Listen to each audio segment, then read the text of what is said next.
Imagine कीजिए साल 1973 है। साइंटिस्ट एक अजीब एक्सपेरिमेंट शुरू करते हैं। वो 20 वॉलंटियर्स को लगातार 8 हफ्तों तक हर वीक एक अलग अल्कोहलिक ड्रिंक पिलाते हैं, लेकिन एक चीज कभी नहीं बदलती। हर बार अल्कोहल की क्वांटिटी बिल्कुल सेम रखी जाती है। उनका सिर्फ एक ही सवाल था, कौन सी ड्रिंक सबसे बुरा हैंगओवर देती है। उस एक्सपेरिमेंट ने सारे जवाब तो नहीं दिए, लेकिन उसने एक नया दरवाजा जरूर खोल दिया। आज 50 साल बाद साइंस को हैंगओवर के बारे में पहले से कहीं ज्यादा पता है, और जो आप जानने वाले हैं शायद उसके बाद आप अल्कोहल को कभी पहले की तरह नहीं देखेंगे। चाहे आप विस्की पीते हो, वोडका, बियर या वाइन, इन सब में एक कॉमन मॉलिक्यूल होता है, एथेनॉल, और यही मॉलिक्यूल हैंगओवर की कहानी का मेन कैरेक्टर है। लेकिन एक सवाल अभी भी बाकी है, अगर अल्कोहल रात को पी थी तो असली प्रॉब्लम अगली सुबह क्यों शुरू होती है? इसका जवाब छुपा है आपके खुद के बॉडी के अंदर। जैसे ही आप पहला सिप लेते हैं, एथेनॉल सिर्फ कुछ ही मिनट में आपके स्टमक और स्मॉल इंटेस्टाइन से अब्जॉर्ब होकर ब्लड स्ट्रीम में पहुंच जाता है। वहां से ये पूरी बॉडी में ट्रेवल करता है और सीधे लीवर तक पहुंचता है। यहीं पर साइंस पहला इंटरेस्टिंग ट्विस्ट देती है। बॉडी अल्कोहल को एनर्जी की तरह यूज नहीं करती, बल्कि एक टॉक्सिन की तरह ट्रीट करती है। इसलिए लीवर तुरंत अपना डिटॉक्स सिस्टम एक्टिवेट कर देता है। अल्कोहल को तोड़ने के लिए लीवर एक एंजाइम यूज करता है जिसका नाम है अल्कोहल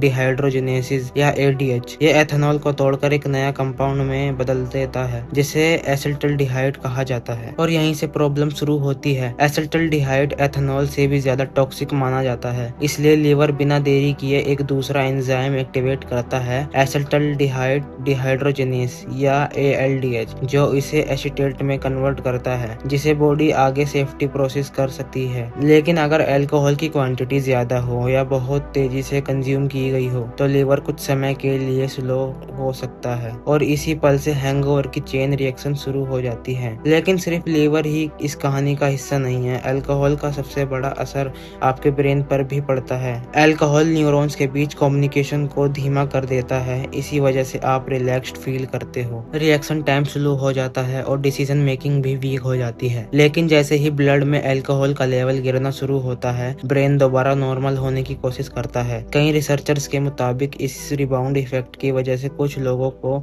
अगले दिन बेचैनी, हल्का कंपन या तेज हार्ट बीट भी महसूस हो सकती है। और सिर्फ इतना ही नहीं, अल्कोहल आपकी नींद को भी डिस्टर्ब करता है। चाहे आपको लगे कि आप गहरी नींद में सो रहे हो, लेकिन स्लीप क्वालिटी अक्सर नॉर्मल से खराब हो जाती है। इसीलिए हैंगओवर के अगले दिन आप पूरी रात सोने के बाद भी एग्जॉस्टेड फील कर सकते हैं। लेकिन अगर सिर्फ ब्रेन ही प्रॉब्लम होता तो हर हैंगओवर एक जैसा होता। फिर कुछ लोगों को सिर्फ हेडेक क्यों होता है, कुछ को नोशिया, और कुछ लोग पूरे दिन बेड से नहीं उठ पाते। जवाब छुपा है आपके हार्मोन्स और किडनी के अंदर। अगर आपने कभी अल्कोहल पीने के बाद बार बार वॉशरूम जाने का एक्सपीरियंस किया है तो उसके पीछे सिर्फ ज्यादा लिक्विड पीना रिस्पॉन्सिबल नहीं होता, बल्कि एक हार्मोन होता है जिसका नाम है वैसोप्रेसिन। नॉर्मल कंडीशन में ये हार्मोन किडनी को सिग्नल देता है कि बॉडी का पानी बचा कर रखो, लेकिन अल्कोहल इस हार्मोन के रिलीज को सप्रेस कर देता है, और जैसे ही ये सिग्नल कमजोर पड़ता है, किडनी जरूरत से ज्यादा यूरिन बनाना शुरू कर देती है। इसी वजह से अल्कोहल पीने के बाद बॉडी सिर्फ पानी ही नहीं बल्कि सोडियम और पोटेशियम जैसे इंपॉर्टेंट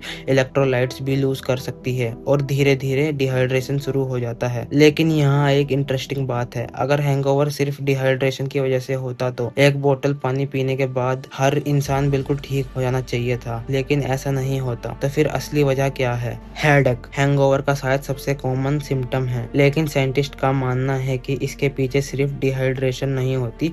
अल्कोहल ब्रेन के अंदर केमिकल सिग्नलिंग को भी अफेक्ट करता है, खासकर उन न्यूरोट्रांसमीटर्स को जो पेन और इन्फ्लेमेशन से जुड़े होते हैं। इसके साथ ही डिहाइड्रेशन और ब्लड वेसल चेंजेस भी हेडेक को और इंटेंस बना सकता है। इसीलिए कुछ लोगों को सिर्फ हल्का डिस्कम्फर्ट महसूस होता है, जबकि कुछ लोगों को लगता है जैसे सर के अंदर प्रेशर बिल्ड हो रहा हो। यानी हैंगओवर का हेडेक सिर्फ एक रीजन से नहीं बल्कि कई बायोलॉजिकल प्रोसेसेस के कॉम्बिनेशन से होता है। लेकिन अल्कोहल का इफेक्ट सिर्फ ब्रेन तक सीमित नहीं रहता। रिसर्च बताती है कि अल्कोहल इम्यून सिस्टम को भी एक्टिवेट कर सकता है, जिसकी वजह से बॉडी इन्फ्लेमेटरी केमिकल रिलीज करती है। ये इन्फ्लेमेशन थकान, वीकनेस, मूड चेंजेस और ओवरऑल बॉडी डिस्कम्फर्ट में कंट्रीब्यूट कर सकती है। इसी दौरान अल्कोहल स्टमक और इंटेस्टाइन की लाइनिंग को भी इरिटेट कर सकता है, और कुछ लोगों में गैस्ट्रिक एसिड प्रोडक्शन को बढ़ा सकता है। इसीलिए हैंगओवर के साथ नोशिया, स्टमक पेन या वोमिटिंग भी देखने को मिल सकती है। यानी जिस वक्त आपको लगता है कि सिर्फ आपका सर दर्द कर रहा है, असल में उस वक्त liver, brain, hormones, kidney, immune system और डाइजेस्टिव सिस्टम सब एक साथ अल्कोहल के इफेक्ट से से डील कर रहे होते हैं। लेकिन एक मिस्ट्री अभी भी सॉल्व नहीं हुई। अगर हर अल्कोहलिक ड्रिंक में एथेनॉल होता है तो वोडका पीने के बाद हैंगओवर रिलेटिवली हल्का क्यों लग सकता है, और विस्की, ब्रांडी या रेड वाइन के बाद कई लोगों की हालत ज्यादा खराब क्यों हो जाती है? क्या डार्क अल्कोहल वाकई ज्यादा डेंजरस होती है या इसके पीछे कोई साइंटिफिक रीजन छुपा हुआ है? लेकिन साइंस इनमें से ज्यादा क्लेम को सपोर्ट नहीं करती। कॉफी आपको कुछ देर के लिए ज्यादा अलर्ट फील करा सकती है।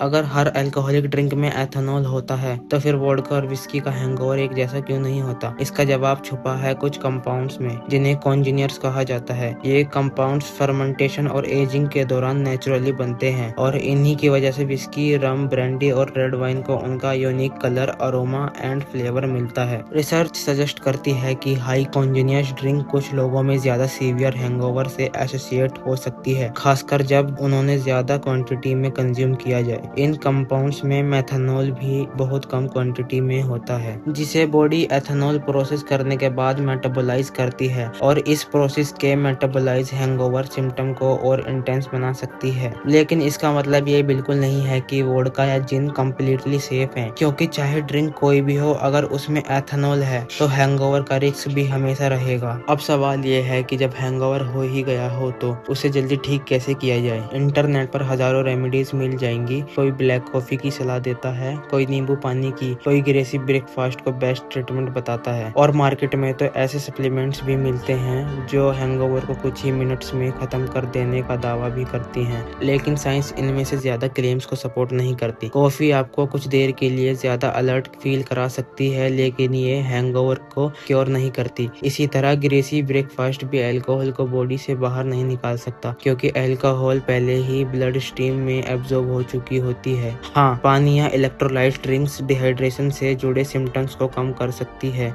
और कार्बोहाइड्रेट्स बॉडी के ग्लूकोज लेवल को रिकवर करने में हेल्प कर सकते हैं, लेकिन ये भी इंटेंट क्योर नहीं है। सच ये है कि आज तक साइंस को हैंगओवर का कोई इंटेंट क्योर नहीं मिला है, ना कोई मैजिक ड्रिंक, ना कोई मिरेकल टैबलेट और ना कोई सीक्रेट फॉर्मूला। आपकी बॉडी को अल्कोहल और उसके बाय प्रोडक्ट्स को प्रोसेस करने के लिए बस एक चीज चाहिए, टाइम। जब लीवर अपना काम पूरा कर लेता है, हाइड्रेशन धीरे धीरे नॉर्मल हो जाती है, हार्मोन्स बैलेंस में वापस आने लगते हैं और ब्रेन की एक्टिविटी भी रिकवर होने लगती है, तब जाकर हैंगओवर के सिम्टम धीरे धीरे कम होते हैं। इसीलिए एक्सपर्ट मॉडराइजेशन की सलाह देते हैं, क्योंकि हैंगओवर का सबसे इफेक्टिव ट्रीटमेंट उसे होने ही नहीं देना है। हैंगओवर कोई पनिशमेंट नहीं है, ये आपकी बॉडी का वार्निंग सिस्टम है। ये बताता है कि लीवर, ब्रेन, किडनी, हार्मोन्स और इम्यून सिस्टम्स ने मिलकर एक नए सब्सटेंस को प्रोसेस किया है जिसे बॉडी नेचुरली पसंद नहीं करती। और शायद इसीलिए अल्कोहल को समझना सिर्फ ड्रिंकिंग के बारे में नहीं, बल्कि अपनी बॉडी को समझने के बारे में भी है। अगली बार जब आप किसी गिलास को उठाएंगे, शायद आपको सिर्फ उसका टेस्ट या सेलिब्रेशन याद ना आए, बल्कि वो इनविजिबल केमिकल रिएक्शन भी याद आए जो उसके कुछ ही मिनट बाद आपके बॉडी के अंदर शुरू हो जाती है। साइंस का पर्पस डराना नहीं होता, साइंस का पर्पस समझाना होता है, और जब आप समझ जाते हैं तब आप बेटर डिसीजन ले पाते हैं। अगर आपको ये वीडियो इंफॉर्मेटिव लगी तो वीडियो को लाइक जरूर करें और कमेंट में बताएं कि हैंगओवर से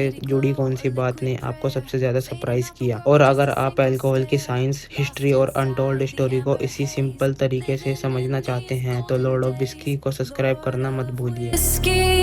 Lord of whiskey, Lord of whiskey, Lord of whiskey.